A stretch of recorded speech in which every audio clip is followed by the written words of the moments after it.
बहुत साल पहले पर्सिया के एक शहर में कालीन का एक व्यापारी रहता था। उसके दो बेटे थे, कासिम और अली बाबा।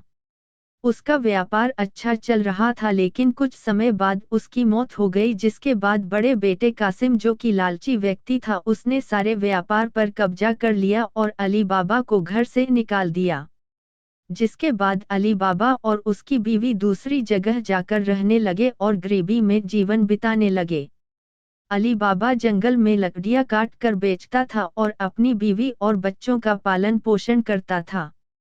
यह सब ऐसे ही चल रहा था कि एक दिन अली बाबा जंगल में लकड़ियां काट रहा था तो उसने 40 घुड़सवार को जंगल में से गुजरते हुए देखा। वह एक पेड़ के पीछे छिप कर यह सब देखने लगा।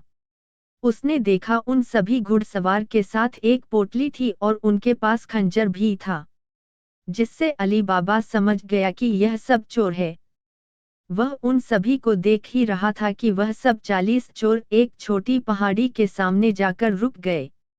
उन चोरों के सरदार ने पहाड़ी के सामने जाकर खुल जा सिम सिम बोला, जिसके बाद पहाड़ी में से एक खुफिया दरवाजा खुल गया और सारे चोर अंदर चले गए और वह दरवाजा बंद हो गया। यह सब देखकर अली बाबा बहुत हैरान हो गया। वह उस पहाड़ को ऐसे ही कुछ समय देख रहा था कि वह खुफिया दरवाजा फिर खुला और उसमें से 40 चोर निकले। उनके सरदार ने पहाड़ी से कहा कि बंद हो जा सिम सिम, जिसके बाद वह खुफिया दरवाजा बंद हो गया और 40 चोर वहां से चले गए। अली बाबा को बहुत जानने की इच्छा हुई कि आखिर उस पहाड़ के खुफिया दरवाजे के अंदर क्या है। वह यह जानने के लिए उस पहाड़ के पास गया और जो चोरों के सरदार ने शब्द बोले थे वही शब्द बोलने लगा, खुल जा सिम सिम। उसके यह बोलने के बाद दरवाजा फिर खुल गया और अली बाबा गुफा के अंदर चला गए। गुफा के अंदर अली बाबा ने जाकर देखा कि गुफा में बहुत सा सोना, चांदी, हीरे, जवाहरात और सोने के सिक्के रखे थे। वह यह सब देखकर बहुत खुश हो गया। उसको समझ आ गया था कि सभी चोर अपनी चोरी और लूट का माल उस पहाड़ी की गुफा में छुपाते हैं। उसने कुछ सोने के सिक्के एक पोटली में भरे और बंद हो जा सिम सिम बोलकर उस गुफा का दरवाजा बंद करके वहां से चला आया। उसने यह सारी बात जाकर अपनी बीवी को बताई और वह सिक्के दिखाए, जिससे उसकी बीवी बहुत खुश हो गई। अली बाबा ने अपनी बीवी को सोने के सिक्के गिनने के लिए अपने बड़े भाई कासिम के घर जाकर तराजू लाने के लिए कहा और बोला कि किसी को इस बारे में न बताएं। अली बाबा की बीवी तभी कासिम के घर गई और उसकी बीवी से तराजू अनाज तोलने के लिए मांगा। कासिम की बीवी बहुत चालाक औरत थी। उसको शक हुआ कि इन गरीबों के पास इतना अनाज कहाँ से आया, तब उसने तराजू के नीचे थोड़ा सा गोंद लगाकर उसको दे दिया। रात को अली बाबा और उसकी बीवी ने सोने के सिक्के तोले और सुबह वह तराजू कासिम की बीवी को लौटा दिया। कासिम की बीवी ने जब तराजू उल्टा करके देखा तो उसको एक सोने का सिक्का उसमें चिपका हुआ मिला। उसने यह बात अपने पति को बताई। यह बात सुनकर कासिम अपने भाई अली बाबा के पास गया और उसको सहानुभूति दिखाकर उससे सारा राज जान लिया। अली बाबा ने उसको सारी बात बताने के साथ दरवाजा खोलने के लिए खुफिया शब्द खुल जा सिम सिम भी बता दिए। कासिम यह सब जानकर अपने साथ कुछ खच्चर को लेकर उसी पहाड़ी के पास चला गया। उसने खुल जा सिम सिम बोला और दरवाजा खुल गया, जिसके बाद वह उसके अंदर चला गया। उसने अंदर जाकर बहुत सारा खजाना देखा और उसने बहुत सारा खजाना भर लिया, लेकिन जैसे ही वह उस गुफा से निकलने के लिए वह खुफिया शब्द बोलने लगा तो वह यह शब्द भूल गया, जिससे वह उस गुफा में ही बंद हो गया। और कुछ देर बाद 40 चोर आए और दरवाजा खोलकर अंदर आए तो उन्हें कासिम मिला। उनको पता चल चुका था कि वह उनका खजाना लेने आया है, तो उनने कासिम को मार दिया और उसकी लाश को वहीं छोड़कर चले गए। जब बहुत देर तक कासिम नहीं आया तो कासिम की बीवी अली बाबा के घर गई और सारी बात बताई।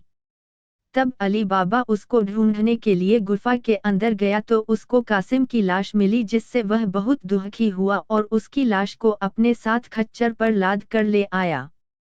उनने यह बात किसी और को न पता चले, इसके लिए कासिम की मौत बीमारी से हुई यह बहाना बनाया। कासिम की याद में कुछ समय बाद उसकी बीवी भी मर गई। जब 40 चोर गुफा में लौटे तो वहां पर कासिम की लाश को वहां पर न देखकर यह समझ गए कि इस गुफा के बारे में किसी और को भी पता चल चुका है। उनके सरदार ने शहर में जाकर पता लगाने के लिए कहा कि जिसकी भी मौत अभी हुई है, उस घर का पता लगाए। जिसके बाद एक चोर ने शहर जाकर पता किया तो उसको अली बाबा के घर के बारे में पता चला, जिससे वह उस घर के दरवाजे पर एक क्रोस का निशान बनाकर चला गया, जिससे सुबह उस घर की पहचान करके उस घर के सभी सदस्यों को मार सके। जब अली बाबा की बीवी ने अपने दरवाजे पर क्रोस का निशान देखा तो वह समझ गई कि कुछ तो गड़बड़ है, और अपने आसपास के सभी घरों में वही निशान बना दिए। जिसके बाद सुबह जब सरदार बाकी चोरों के साथ आया तो बहुत से घर में वह निशान बना देखकर परेशान हो गया और चला गया। वह बाद में फिर आया और अब की बार वह उस घर को सही से पहचान करके चला गया। वह रात को एक तेल का व्यापारी बनकर आया और उसने 40 पीपों में अपने सभी चोरों को छुपा दिया और एक पीपे में दिखाने के लिए तेल डाल दिया। वह इन सब पीपों को खच्चर पर लादकर अली बाबा के घर चला गया। उसने अली बाबा को खुद को तेल का व्यापारी बताकर रात में रुकने की जगह मांगी और तेल का भरा हुआ एक पीपा भी दिखाया। अली बाबा ने उसको तेल का व्यापारी जानकर उसके रात में रुकने की बात मान ली और उसको खाना भी खिलाया। लेकिन अली बाबा की बीवी को उस पर शक हुआ तो उसने उसके पीपों को चेक किया और उसको थोड़ा ठकठका कर देखा तो उन सभी में से चोरों की आवाज आई। तब अली बाबा की बीवी ने तेल का भरा हुआ पीपे में से तेल लिया और उसको अच्छे से गर्म करके उन सभी 40 चोर वाले पीपों में डाल दिया, जिससे उन सभी चोरों की मौत हो गई। जब उनके सरदार ने रात में आकर अपने चोरों को बाहर निकलने की आवाज दी तो कोई आवाज नहीं आई, जिससे उसने पीपा खोलकर देखा तो सब चोर मरे हुए थे। यह देखकर वह बहुत डर गया कि अली बाबा उसको भी न मार डाले। इसी डर के मारे वह वहां से भाग गया और बहुत दूर चला गया। सुबह अली बाबा की बीवी ने सारी बात अली बाबा को बताई। अब 40 चोर के सब खजाने का मालिक केवल अली बाबा ही था और जिससे वह बहुत अमीर हो गया और खुशी खुशी अपने बीबी और बच्चों के साथ रहने लगा।